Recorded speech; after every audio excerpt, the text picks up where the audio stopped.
ሰላም ሰላም፣ ጤና ይስጥልን ውድ የጋት ሚዲያ ቤተሰቦች እንደያላችሁበት ሀገር የሰዓት አቆጣጠር እንደምን አላችሁ? እንደምን ቆያችሁ?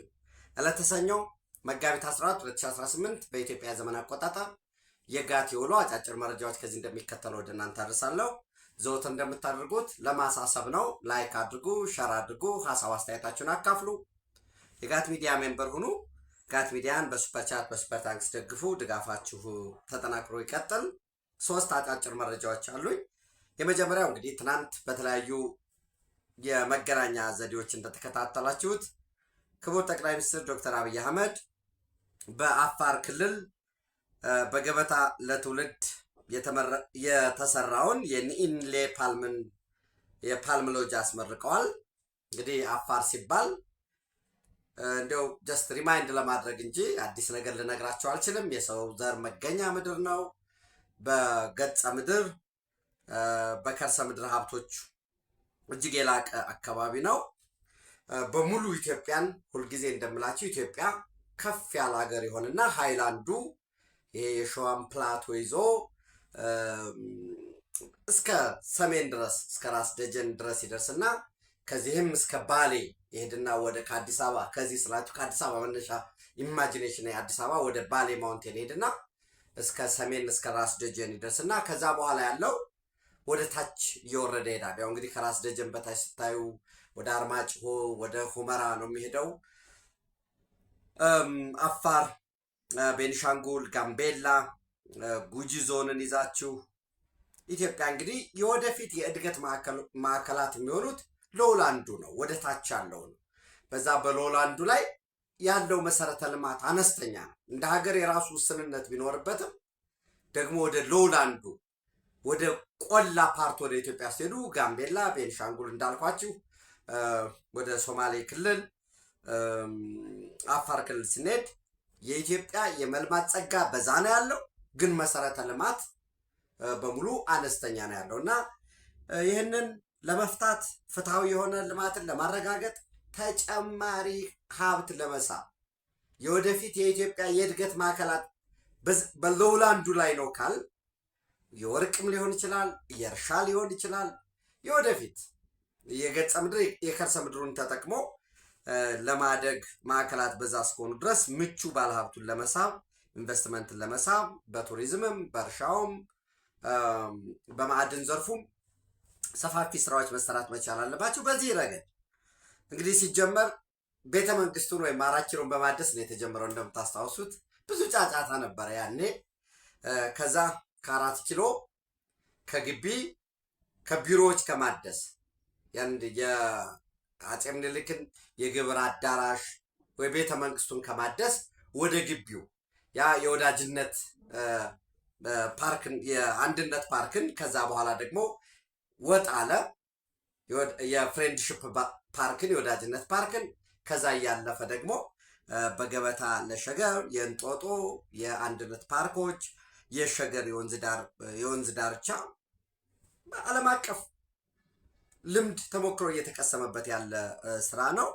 ዘን እንደገና ወደ ገበታ ለሀገር አድጎ ኮይሻ፣ ወንጪ፣ ጎርጎራ የተሰሩበት ሌሎችም አሉ እና ሀላላ ሁሉ በዚህ በገበታ ለሀገር ውስጥ የሚገቡ ናቸው። ገበታ ለትውልድ አሁን የኒኢንሌ ፓልም በዛ ውስጥ የሚያርፍ ነው። የገራልታ ትግራይ፣ ጅማ ሐይቅ፣ ደቡብ ወሎ ሐይቅ ከተማ ጋር ያለው ማለት ነው። የሎጎ ሐይቅ፣ የአርባ ምንጭ፣ የሸበሌ ሶማሌ ክልል፣ አፋር አሁን ያልኳችሁ የኒኢንሌ ፓልም ይመጣል። የቤኒሻንጉል ህዳሴ ግድብ አካባቢ ያለው፣ የደቡብ ምዕራብ ኢትዮጵያ የደንቢ ሎጅ ደንቢ ያለው እነዚህ የግል ባለሀብቱ መንግስት በጋራ በፐብሊክ ፕራይቬት ፓርትነርሽፕ የለሙ ናቸው። ለምሳሌ ታስታውሳላችሁ የባለፈው የሐይቅ ሎጎ ተሰራ አለቀ።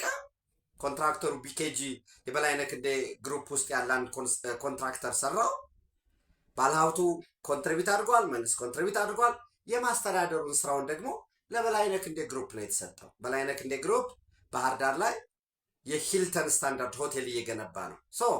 ይህንን የሐይቅ ሎጎን በዛው በአካባቢ ተጨማሪ ወልዲያ ላይ ሊሆን ይችላል፣ ተጨማሪ እዛው ሐይቅ ላይ ሊሆን ይችላል ማስፋፊያ የሚሰራው ደሴን፣ ያንን ደቡብ ወሎን ሰሜን ወሎን ማዕከል አድርጎ ተጨማሪ ኢንቨስትመንት እንዲስብ በራሱ ከሌሎች ጋር በመሆንም እየተሰጠበት በፐብሊክ ፕራይቬት ፓርትነርሽፕ እየለሙ የማግኔት ሆኖ እንዲያገለግል ነው። አሁን አንዳንድ ሰዎች ፕራዮሪቲ ነው ወይ ብለው ይጠራሉ።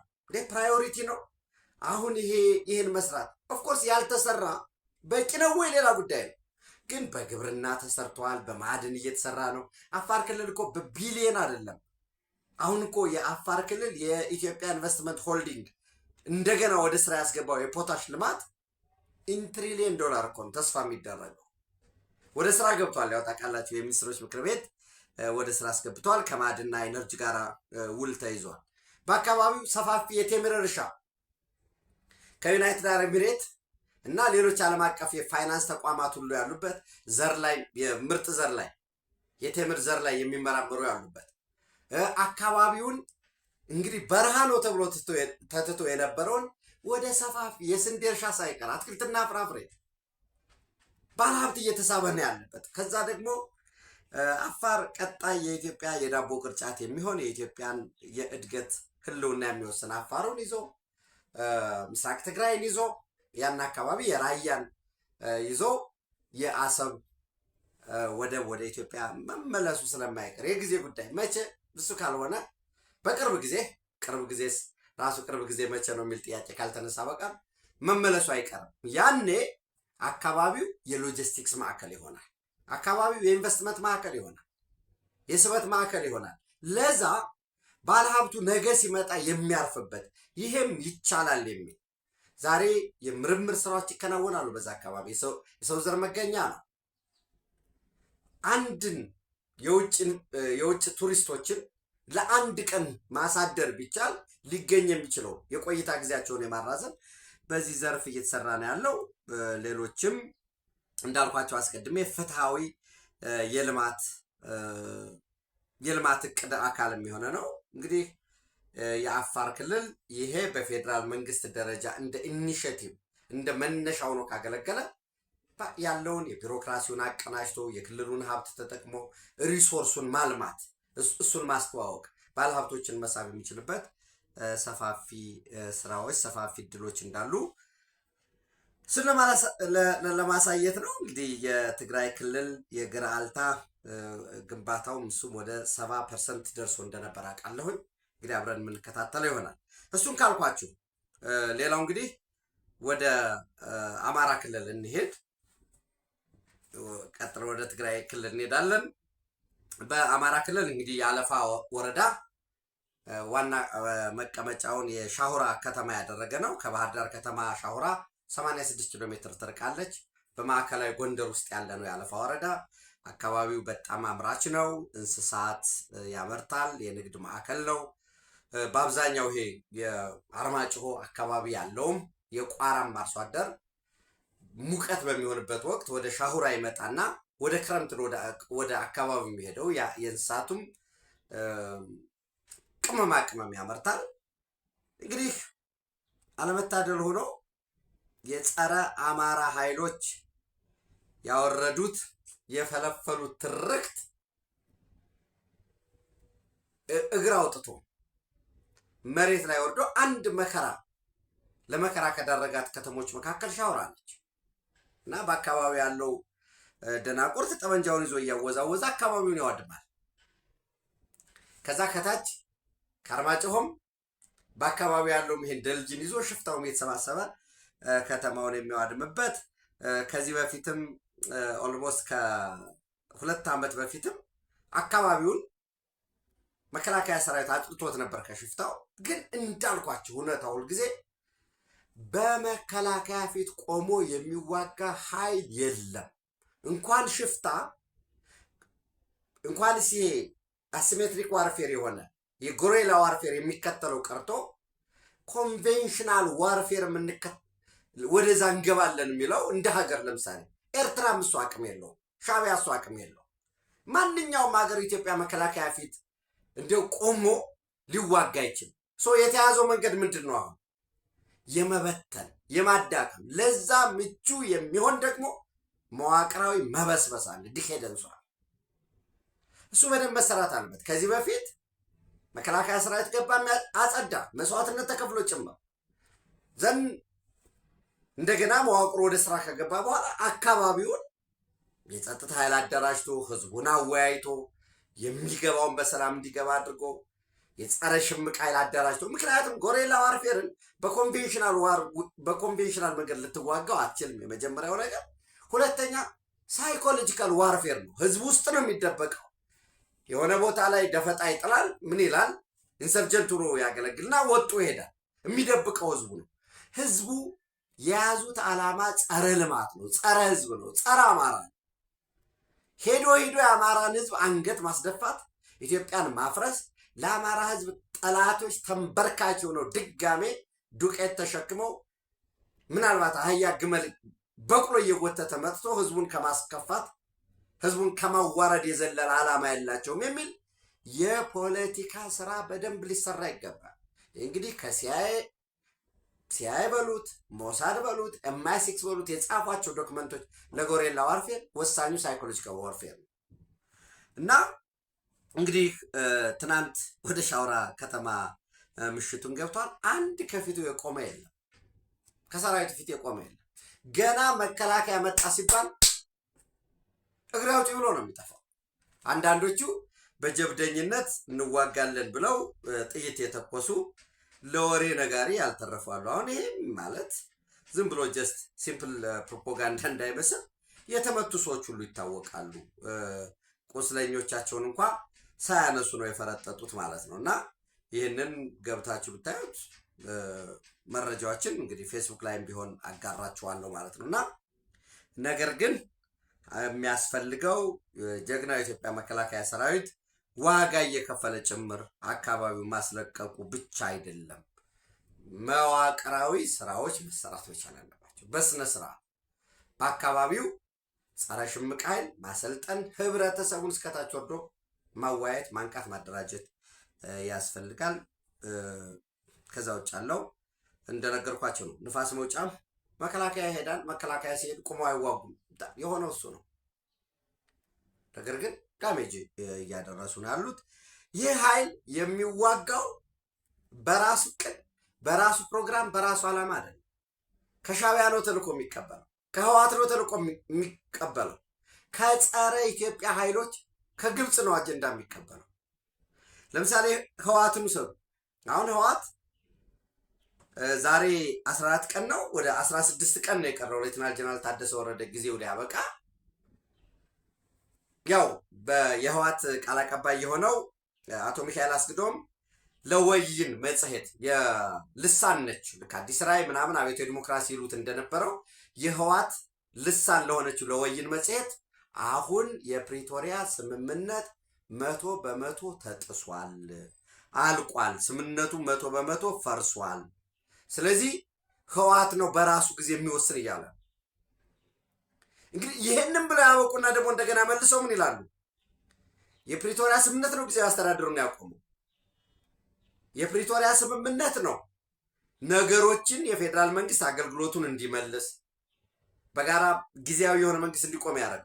ነገር ግን ይላሉ በጀት ተቋርጦብናል፣ በጀት ይሰጠን፣ መምህራን ሰላማዊ ሰልፍ ውጡ፣ ለጦርነት ተዘጋጁ፣ አይቀሬ ነው፣ ዝግጁነት ያስፈልገናል የሚል ከራስ አልፎ ከፌዴራል መንግስቱ እንግዲህ ልንወጋህ ነው እያለ የፕሪቶሪያ ስምምነት ሙሉ ለሙሉ ፈርሷል፣ ጦርነት አይቀሬ ነው፣ እንዋጋለን እየተባለ የፌዴራል መንግስት በጀት ስጠኝ ማለት ምን ማለት ነው?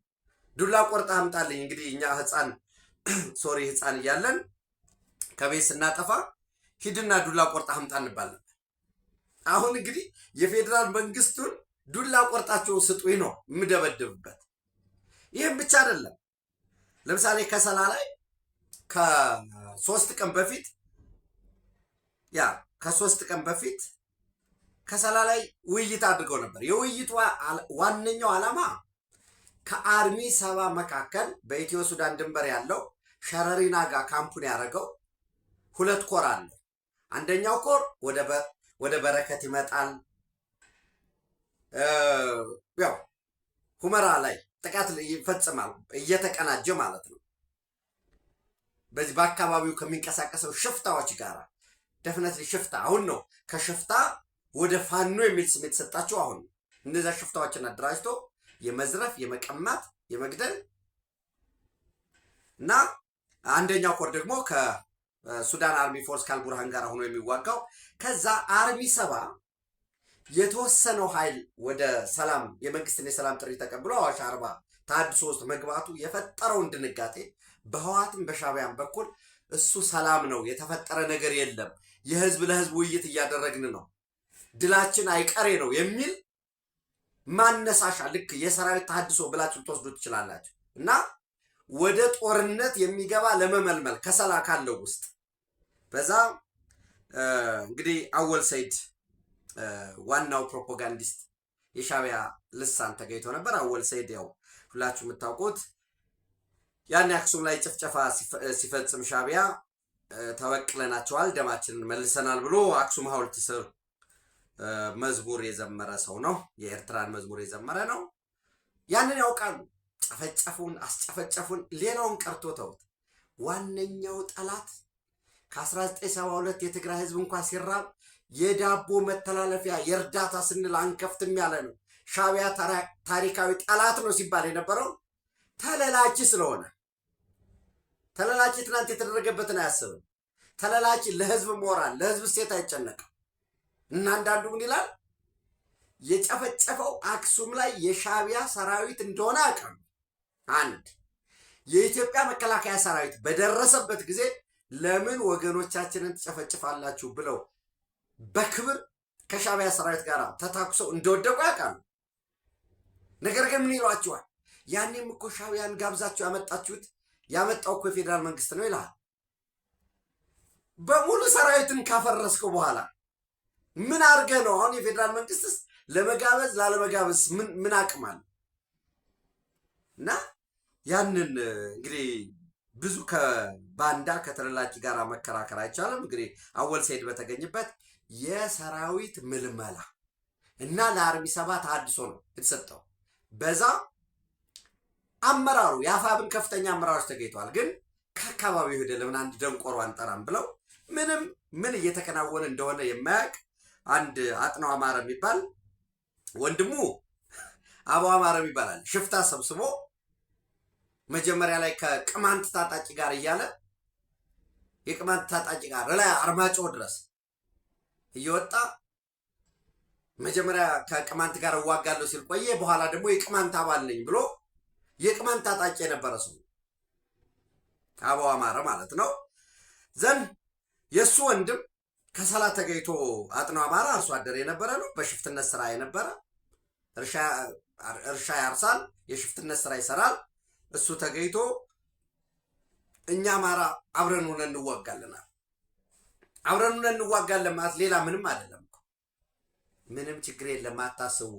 እንደነምሬ ወዳጆ ከጎናችሁ ነን ተዋግተን ራያን አሳልፈን እንሰጣቸው። ራያን አሳልፎ እንደሰጠው ድምጽ የለም እኮ ጸጥ። ገና ሲጀመር ያኔ በጦርነቱ ወቅት እንኳን ለታሪክ ሰዎች ስላሉ ያኔ የተናገርኩበትም ስላለ እነምሬ ወዳጁ ህዋት ነው ያደራጃቸው። በግላጭ መርሳ ላይ እኮ ታይቷል። መርሳ ላይ የሰራዊቱን ትጥቅ ሬሽን ሲያቃጥሉ የነበሩ ናቸው። ልክ እንደ ማስክ ምን ብለው ነው ይዘው የሚሄዱት? የለም እኛን ጥላችሁን ወዴት ልትወጡ ነው ይላሉ። ቀድሞ እኮ ሄደው ከተማ ያፈርሱ የነበሩ እነሱ ናቸው። እየመጣ ነው ሰራዊቱ በቃ ተሸንፎ ህዋት እየመጣ ነው ውጡ ብለው ወልዲያ ያቀሰቀሱ። ከዛ ሰራዊቱ የወልዲያን ህዝብ ማረጋጋት ከፊት ሄዶ መታገል አለ እና የነበረው አሻጥር መቼስ ቀላል አይደለም።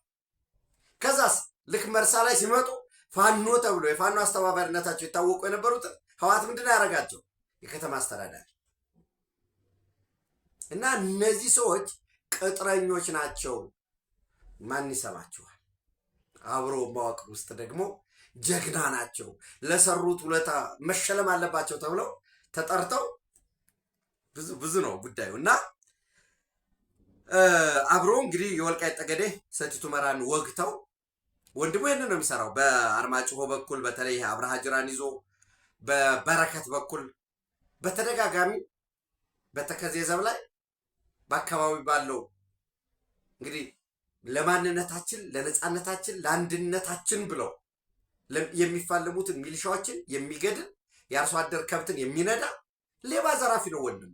አንደኛው እንግዲህ እዛ ከሰላ ተገኝቶ በጣም በቃ ይሄ ጽምዶ ላይ በመገኘቴ ደስተኛ ነህ። አሁን ውርደቱ እንደሆነ ታውቃላችሁ? በራስህ ነው የሚያዋርድ። የራስህን ይጠራሉ ከመሃል ምንድን ነው ጽምዶ ብትለው አያውቁም። እና በቀጣይ በአወል ሴድ ሚዲያ ጠብቁን እያለ ነበር። እና ዙሮ ዙሮ የፕሪቶሪያ ስምምነት ሙሉ ለሙሉ መቋረጡን ደንግገዋል፣ አውጀዋል። የቀራቸው ምናልባት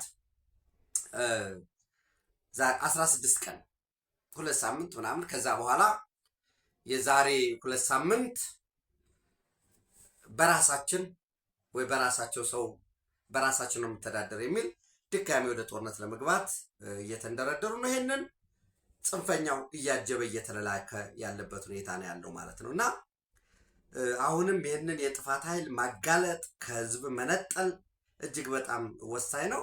ከዚህ በፊት ህወሓት ኤርትራ ውስጥ ጽህፈት ቤት ሊከፍት እየተንቀሳቀሰ ነው ብያቸው ነበር። አሁን እየመጡ ያሉት መረጃዎች ኤርትራ ውስጥ ሰንአፈ የሚባል ቤት መከራየታቸውን ሙሉ ግቢ መከራየታቸውን እና የህወሓት ማስተባበሪያ ጽህፈት ቤት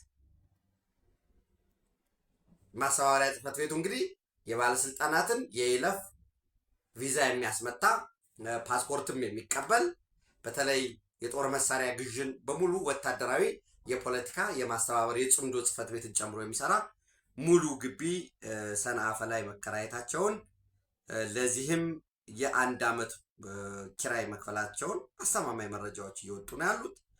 ዞሮ ዞሮ ወደ ውጊያ ለመግባት የተለያዩ ሰበቦችን እየጠቀሱ ነው ያሉት። ይህን ካልኳችሁ አሁንም ዋናው ስራ በህወሓት በኩል ያለው በራሱ የሚሰራ ነው። ግን እንደ አማራ ክልል መዋቅሩንም የፓርቲውንም የመንግስትንም አጠቃላይ መፈተሽ ማስተካከል ተገቢ ነው የሚል እምነት አለኝ። ይሄ በድጋሜ ይህንን ካልኳችሁ ዘን ወደ ሶማሊያ ወደ ጎረቤት ሀገር ስንገባ በቅርብ ቀን የሶማሊያ ፕሬዝዳንት ሐሰን ሼክ መሐመድ ወደ ኢትዮጵያ እንደሚመጡ ይጠበቃል። ያው በተከታታይ ይህን መረጃ ወደ እናንተ የማደርሳችሁ የደቡብ ምዕራብ ሶማሊያ ስቴት መቀመጫው ባይዶዋ የሆነ ነገር ግን ዋነኛ መቀመጫው ባሮዌ ነው። አሁን ግን ከባሮዌ ያኔ በአልሻባብ ምክንያት እንደለቀቀው ወደ ባይዶዋ እንደመጣ አሁን ባይዶዋ ነው ያለው። ባሮዌ ላይ ሙሉ ለሙሉ የፌዴራል መንግስት ተቆጣጥሮታል። ባሮዌ ያለው ከባሮዌ ባይዶዋ በራቅ ይላል፣ ወደ 300 ኪሎ ሜትር ገደማ ነው ያለው። ይሄ መካከል ላይ ነው ያለው።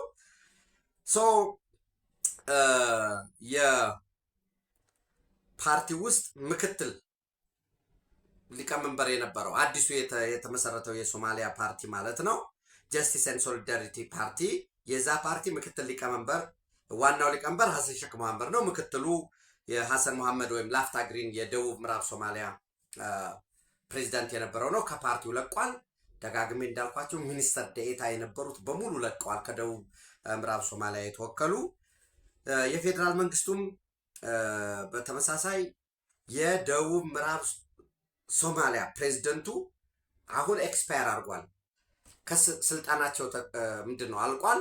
ምርጫ አድርገን የትራንዚሽን እናስመርጣለን እያለ ነው። እንዳልኳችሁ የባሮዌ ፓላስ ላይ የወደብ ከተማ የሆነችው ባሮዌ ላይ ባይዶዋ ላይ ስላለ የነ ላፍታ ግሪን አዲስ ሰው ለማስቀመጥ ጥረት እያደረጉ ነው። ላፍታ ግሪን ኖ ሎንገር ሆልድስ ቫሊድ ማንዴት እና የዚህ የሶማሊያ የውስጥ ምንድነው ሚኒስትሪ ኦፍ ኢንቴሪየር ፌዴራል አፌርስ ኤንድ ሪኮንሲሌሽን የዛ ሚኒስትር ስልጣን ዘመናቸው አልቋል። በዚህ ምክንያት ሌላ ህጋዊ ተመራጭ ሽግግር የፓወር ቫኪዩሙን የሚሞላ ሰው ልንመርጥ ነው በሚል መግለጫ አውጥቷል። ላፍታ ግሪን ደግሞ ቅዳሜ ዕለት እንዳልኳችሁ ባይዶዋ ላይ የክልላዊ የጸጥታ ኃይል ሲያስመርቁ እንዋጋለን ከፌዴራል መንግስቱ ጋር ብለዋል። ከባሮዌ የነበረውን ፓላስ የሚጠብቁ የጸጥታ ኃይሎች የፌዴራል መንግስቱ ሰራዊት መምጣቱን ተከትሎ በጀልባ ሲያመልጡ እነዚህ የጁባላንድ ጸጥታ ኃይሎች ናቸው የተቀበሏቸው። የጁባላንድ የጸጥታ ኃይል ደግሞ ከሳውዝ ዌስት ሶማሊያ ጋር አብረን ሁነን ለመዋጋት ዝግጁ ነን በሚል ያቀርበዋል። ይሄ እንግዲህ ወደ ከፍተኛ የፖለቲካ ትርምስ ውስጥ መግባቱ ያው እየታየ ያለበት ሁኔታ ነው ያለው።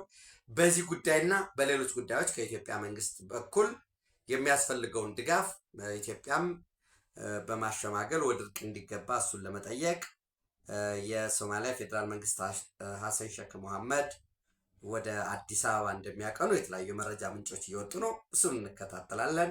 ከዛ ባለፈ የሳውዝ ዌስት ሶማሊያን ጉዳይ በደንብ የምናየው ከኛ ጋር ሰፊ ድንበር ተመሳሳይ ሃይማኖት ስለምንጋራ እንዲሁም የሳውዝ ዌስት ሶማሊያ ምን እያሉ ነው? ለሶማሊያ አንድነት በሚል የግብፅ መንግስት የሰጠው የጦር መሳሪያ በአሁኑ ወቅት ጽንፈኛ ታጣቂዎችን በማስታጠቅ የሳውዝ ዌስት ሶማሊያ መንግስትን ለማፈራረስ እየተጠቀሙበት ነው በሚል እየወጣ ነው። ያ የጦር መሳሪያ በተመሳሳይ ለኦብነግ ለሌሎች የጸረ ሰላም ኃይሎች በአካባቢው ለሚንቀሳቀሱ የማይደርሱበት ሁኔታ ስለማይኖር የሰላሙን ሁኔታ በደንብ መከታተል ያስፈልጋል። ወደ መካከለኛው ምስራቅ ስንሄድ እንግዲህ ዶናልድ ትራምፕ የሰጡት የ48 ሰዓት አልቲማተም ዛሬ ምሽት ላይ ያበቃል። ምሽት 1 ሰዓት ከ40 2 ሰዓት ላይ ያበቃል። ዛሬ ምሽት ሰኞ ማለት ነው። በኢትዮጵያ የሰዓት አቆጣጠር ነው ምሽት 1 ሰዓት ከ40 2 ሰዓት ያበቃል ያልኳችሁ።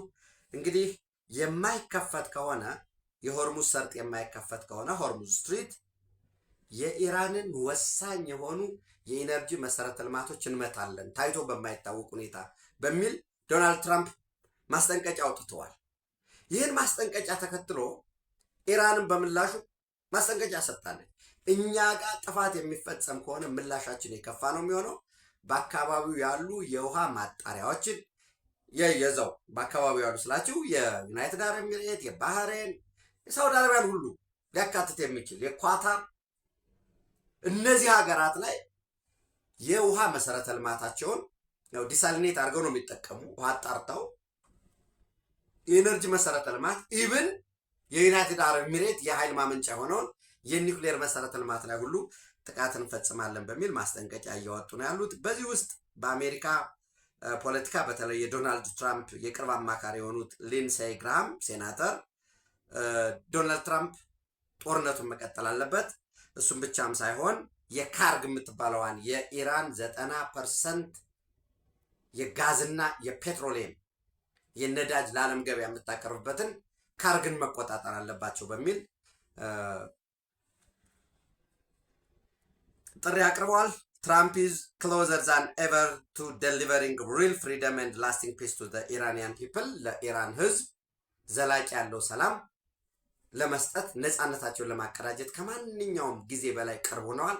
ጦርነቱን በመቀጠል ድብደባውን ወታደራዊ እርምጃውን አጠናክሮ በመቀጠል ሎንግ ላስቲንግ የሆነ ዘላቂ የሆነ ሰላም ለኢራናውያን ማቀዳጀት አለበት በሚል የተቀመጣለ።